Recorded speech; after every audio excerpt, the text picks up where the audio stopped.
Assalamualaikum warahmatullahi wabarakatuh. Jumpa lagi dengan saya Dendas Christopher dalam channel Belajar Budidaya Burung Walet.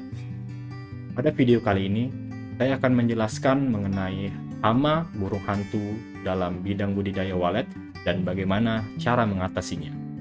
Seperti yang kita ketahui bahwa burung hantu adalah hewan pemakan daging. Area persawahan dan perkebunan menjadi tempat favorit bagi burung hantu untuk berburu mangsanya. Sasaran mangsanya adalah tikus, ular, dan katak. Sisi positifnya, burung hantu bisa menjadi sahabat bagi para petani di area pesawahan karena dapat mengurangi hama tikus yang sering menyerang tanaman. Namun tidak bagi petani walet. Burung hantu merupakan jenis hama yang berbahaya dan menjadi musuh besar bagi para petani walet. Sebagai hewan nokturnal, burung hantu berburu dan mulai memangsa burung walet yang menginap di dalam RBW. Burung hantu akan langsung memangsa burung walet, baik yang sudah dewasa maupun anakan. Tidak heran mengapa burung hantu menjadi hama yang paling ditakuti, karena secara langsung dapat mengancam keamanan di dalam RBW yang berujung pada terganggunya populasi burung walet. Berikut ini beberapa cara yang sering dilakukan untuk mengatasi hama burung hantu. Tidak dapat dipungkiri bahwa LMB menjadi akses utama bagi burung hantu ketika memasuki RBW. Cara paling sederhana yang bisa dilakukan sebagai langkah awal dalam mencegah masuknya burung hantu ke dalam RBW adalah dengan mempersempit ukuran LMB. Ukuran LMB bisa diperkecil dengan harapan untuk membatasi akses burung hantu ke dalam RBW. Namun sayang, memperkecil ukuran LMB menjadi salah satu langkah dilematis bagi para petani walet. Kecilnya LMB diklaim dapat mempersulit akses dan manuver koloni walet ketika akan memasuki RBW, sehingga memperkecil LMB tidak menjadi satu-satunya pilihan dalam mengatasi hama burung hantu. Selain memperkecil ukuran LMB, langkah lain yang umum dilakukan adalah dengan memasang teralis secara melintang di LMB. Tidak jauh berbeda dengan memperkecil ukuran LMB. Faktanya, memasang teralis juga akan mempersempit akses dan manuver burung walet. Ukuran LMB tetap besar. Hanya saja, akses masuk dihalau oleh teralis dengan harapan dapat menghadang burung hantu untuk mengakses RBW.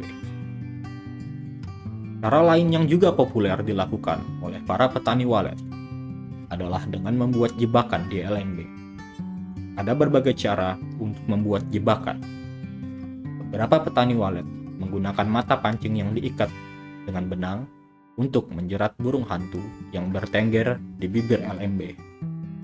Cara ini terbukti efektif. Namun yang perlu dilakukan adalah agar selalu mengecek apakah ada burung hantu yang terjerat atau tidak. Jika ada, burung hantu yang terjerat harus segera dilepas dan disingkirkan.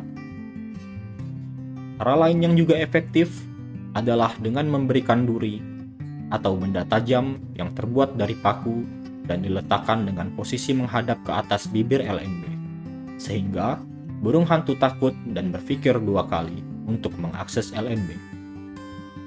Cara sederhana lainnya adalah dengan memasang kaca yang dimiringkan 35 hingga 45 derajat dengan maksud agar burung hantu yang bertengger di LMB bisa tergelincir karena permukaan kaca yang licin.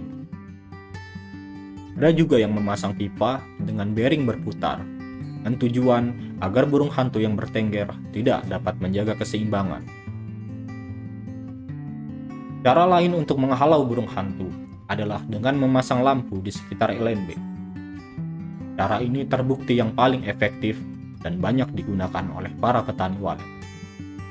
Penjelasannya, karena burung hantu merupakan hewan nokturnal yang aktif pada malam hari dan sangat takut kepada cahaya yang terang.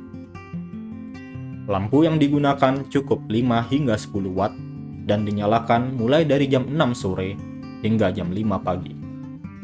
Adapun satu kekurangan dari memasang lampu di sekitar LMB adalah cahaya lampu dapat mengundang cicak atau tokek untuk masuk ke dalam RBW.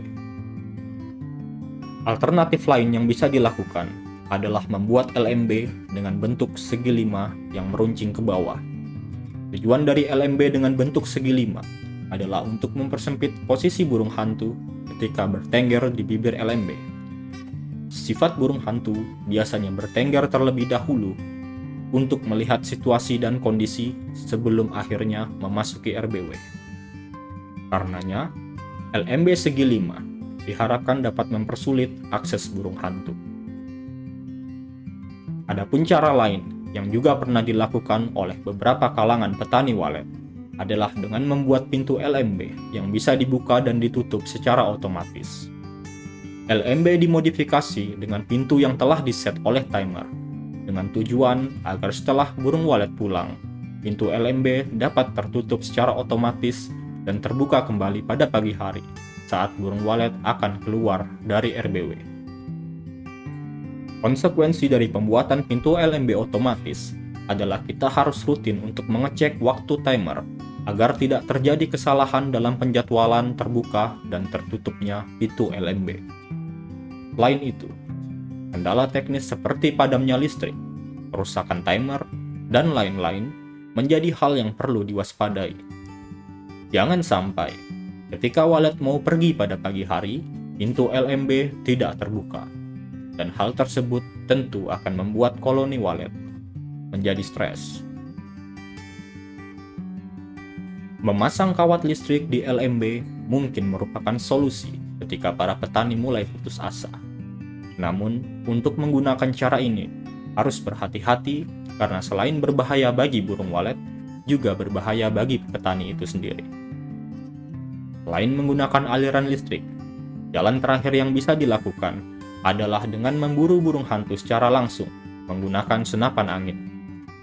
Tapi yang perlu dipahami bahwa burung hantu termasuk salah satu jenis satwa yang dilindungi di Indonesia. Baik, demikian video tentang hama burung hantu pada budidaya walet kali ini. Semoga dapat menjadi referensi dan manfaat untuk kita semua.